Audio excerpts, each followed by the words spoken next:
ভগবান গৌতম বুদ্ধের শুভ জন্মদিন তথা বুদ্ধ পূর্ণিমা পালন করতে গিয়ে আমি মনে করি বাংলাদেশের সেই 1971 সালে স্বাধীনতা যুদ্ধের পর এটি সর্বপ্রথম 2025 সালে এসে কোনো মন্ত্রী পরিষদ সচিব সহ 5 জন সচিব সহ যে বুদ্ধ পূর্ণিমা উদযাপন পালন করতেছে। বাংলার ইতিহাসে এটা একটি সম্রাট করে লিখিত থাকবে। এই সমাজ, এই দেশ, এই রাষ্ট্র সম্প্রীতি সমৃদ্ধ উন্নীত হবার জন্য শুধু ইসলাম ধর্ম অবলম্বী নয়, তার পাশাপাশি হিন্দু, বৌদ্ধ, খ্রিস্টান সব ধর্মেরকে এগিয়ে আসতে হবে। কারণ রাষ্ট্র আমাদের, দেশ আমাদের। এই দেশ যে উন্নতিতে আমাদের সবার মনে প্রাণে সেভাবে এগিয়ে আসতে হবে।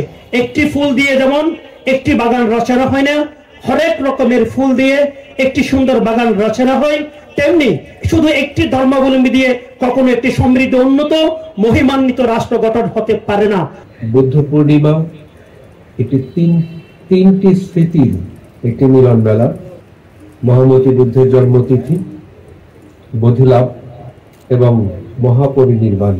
কক্সবাজার বাংলাদেশের সর্বদক্ষিণের জেলা, নানা রকম সমস্যা সম্ভাবনার সম্মিলন। এই দক্ষিণতম জেলায় সর্বপ্রাচীন ভূমি রামু উপজেলায় আমরা কক্সবাজারে একটি সম্প্রীতির আবহ দীর্ঘকাল ধরে রাখতে সমর্থ হয়েছি। মহামতি বুদ্ধ, তথাগত বুদ্ধ, তিনি কি চেয়েছিলেন?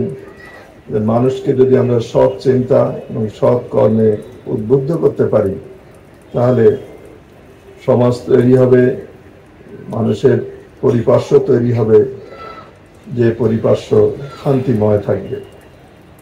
আমরা যে সকলকে এই দেশের একজন অংশী, আমরা যে সবাই একীভূত করা এবং সকলকে নিয়ে যে আমাদের পথ চলা, তারই একটা অংশ হিসাবে আমরা সকল ধর্মের বিভিন্ন উৎসবে আমরা একসাথে শরিক হই এবং উদযাপন করার চেষ্টা করি।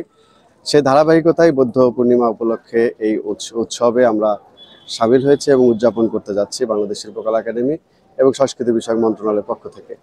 এটা সম্প্রীতির বাংলাদেশ বিনির্মাণের লক্ষ্যে কাজ করে যাচ্ছে।